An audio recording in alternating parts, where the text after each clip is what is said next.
Эрт цагт нэгэн хувилгаан хүн хоолын замд явж байгаад овжин чөтгөртэй таалдаж гин. Гэтэл тэр чөтгөр нэгэн айлын 3 настай хүүгийн сүнсийг авахар зорж явааг мэджээ. Хувилгаан өнөөх чөтгөртэй хамт явахаар шийдэж зам зуурт элдв яриа дэлхэн явтал чөтгөр хувилгаанаас "Чи юунаас айдаг вэ?" хэмээн асуув. Хувилгаан "Би хагта цай тархан хоньны махнаас л айдаг та. Харин чи юунаас айдаг вэ?" хэмээн чөтгөрөөс асуухад "Би алтан харганаас айдаг" гэж хариулжээ. Ийхүү явсаар өнөөх айлын гадаа ирэхэд чөтгөр "Энэ айлд сууж байх зуур хүүхэд нь найдаж магадгүй.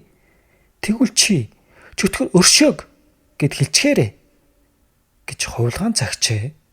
Хувилгаан чөтгөр хоёр хоол цагаар дайлуулан байх зуур гэрийн хойморт аавынхаа өвөр дээр сууж байсан хүүгийн царайнд барааж ирснээ найдаж орхив гин.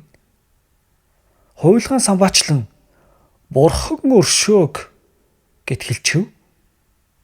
Чөтгөр уцаарлангүй төрх гаран сууж байтал хүү дахин нэг найтайхан тэр.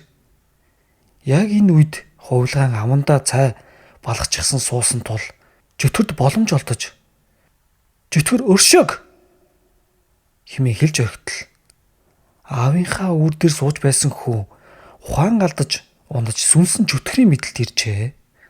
Чөтгөр өнөөх айлаас ухсгийн гарахад хувилгаан мөн адил түүнийг даган гараад "Сүнсийг авч чадвуу" гэхэд чөтгөр "Авах нь авлаа. Чи харин түрүүн яагаад бурхан өршөө гэд хэлчих вэ?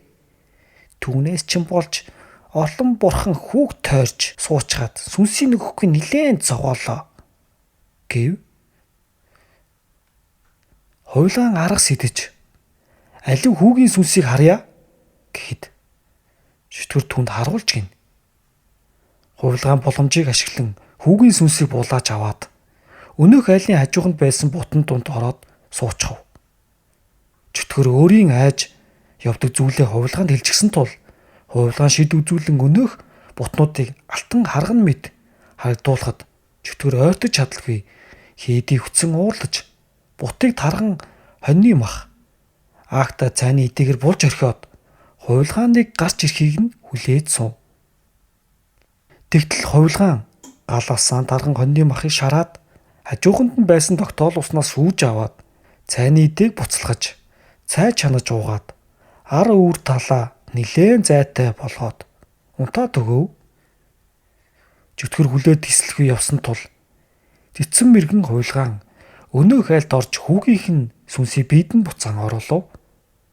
Аав ээжт нь болсон явдлыг өгүүлж хүүгийн сүнс хэрхэн биенээс нь гарсныг тайлбарлан өгсөн бөгөөд үүнээс хойш хүнийг найтайхад "Бурхан өршөөг" хэмээн дуу нэгтээ хэлдэг болсон гинэ. Бидний суваг та бүхэн таалагдсан бол лайк, subscribe дарж биднийг дэмжээрэй. Ингээд дараа уулзлаа. Түр баяртай.